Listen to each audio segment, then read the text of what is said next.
Alors maintenant qu'on a vu un peu le site de GreenSock, on va mettre en place notre dossier. Et pour ça, je vous ai fait des fichiers de départ, donc c'est dans la description, vous avez des ressources, vous pouvez cliquer dessus, vous allez tomber sur un repository de GitHub où il y a les fichiers de départ. Donc moi, je vais y aller à la main comme ça. Donc sur GitHub, je m'appelle Ziratsu, hop, alors tac tac tac, à mon avis, je vais tomber dessus, voilà, vous cliquez sur Ziratsu. Donc vous, normalement, vous allez arriver avec le fichier ici sur GSAP Formation, d'accord, GreenSock Animation Platform Formation. Et là, donc, vous allez avoir app.js, index.html, style CSS et 3 images. Hop.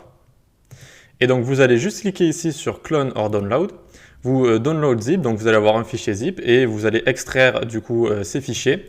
Et normalement, hop, ça devrait vous donner ça. Vous devrez arriver avec un dossier avec 3 images, un app.js, un style CSS très concis, très court, et un index.html, voilà, avec donc le CDN ici de GreenSock. Donc normalement, on va ouvrir avec le live server. Ça devrait vous donner ça. Donc 3 images ici, un H1, un H2. Et donc on va pouvoir, c'est parfait, 3 images, du texte, on va pouvoir vraiment animer tout ça et voir tous les concepts et toutes les fonctions. Ça va être notre bac à sable si vous voulez, d'accord? C'est pour ça que j'ai appelé Playground ici. Ça va être pour vraiment apprendre un peu GreenSock. Donc une fois que vous avez ça, ici donc vous pouvez voir, le CDN, il y a écrit TwinMax ici, d'accord? Donc on va voir ensemble ce que c'est une notion assez importante. Quand on va cliquer ici sur Download GSAP, il va nous donner le CDN que je viens de vous montrer, là, qu'il y a dans notre index HTML, d'accord? Et c'est le TwinMax ici, d'accord? Vous voyez, TwinMax.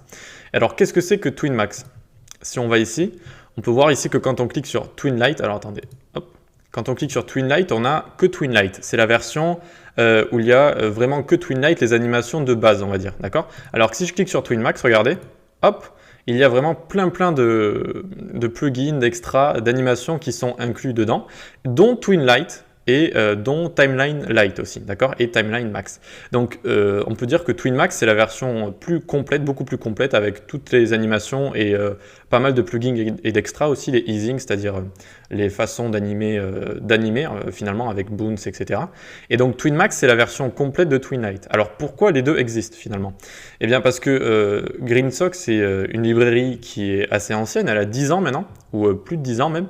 Et donc à l'époque, c'était assez important de faire attention au poids des dossiers finalement. Alors ça l'est toujours important aujourd'hui, mais là la différence elle n'est pas énorme en fait. Et ça a été prouvé maintenant récemment quand on fait des tests, il n'y a aucune différence de vitesse entre TwinLite et TwinMax. D'accord? Si on utilise TwinLite ou TwinMax, il n'y a aucune différence de vitesse.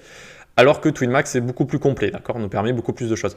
C'est pour ça que dans cette formation-là, pour tous les exemples qu'on va suivre, on va utiliser TwinMax, d'accord, donc la version quasi complète. On peut toujours lui rajouter des choses à TwinMax, mais elle est quasiment complète. Voilà, donc c'était un peu pour vous dire qu'aujourd'hui, de nos jours, bon, ça sert plus trop à grand chose de s'embêter à utiliser TwinLite. Maintenant, on peut directement utiliser TwinMax sans se poser de questions. Néanmoins, si vous voulez toujours utiliser TwinLite pour vraiment grappiller le peu de kilobits qu'il y a ici, le peu de kilobits, même si ça fait finalement pas vraiment de différence, à la fin de cette section où on aura vu toutes les fonctions et les concepts importants, je vous montrerai les différences entre TwinLite et TwinMax. Donc, qu'est-ce qu'il y a dans TwinMax qu'il n'y a pas dans TwinLite? Comme ça, finalement, quand est-ce qu'il est judicieux d'utiliser TwinLite? Voilà, donc j'espère que vous avez compris. C'est juste une petite notion, hein, quand vous allez dans la doc ici, c'est un petit peu pareil. Au début, regardez, vous voyez TwinLite et TwinMax, d'accord? Et après, Timeline Lite et Timeline Max. Ça, on verra aussi ensuite, mais c'est le même concept, d'accord? Donc voilà, c'est tout ce que j'avais à vous dire pour la création du dossier. Normalement, vous avez ce dossier-là, vous avez eu en ressource, encore une fois, et donc on a mis TwinMax, d'accord, la version complète d'animation. Et je vous ai aussi montré le mode live, voilà, on arrive sur ça. Donc on se donne rendez-vous à la prochaine session pour faire notre première animation. Allez, à tout de suite.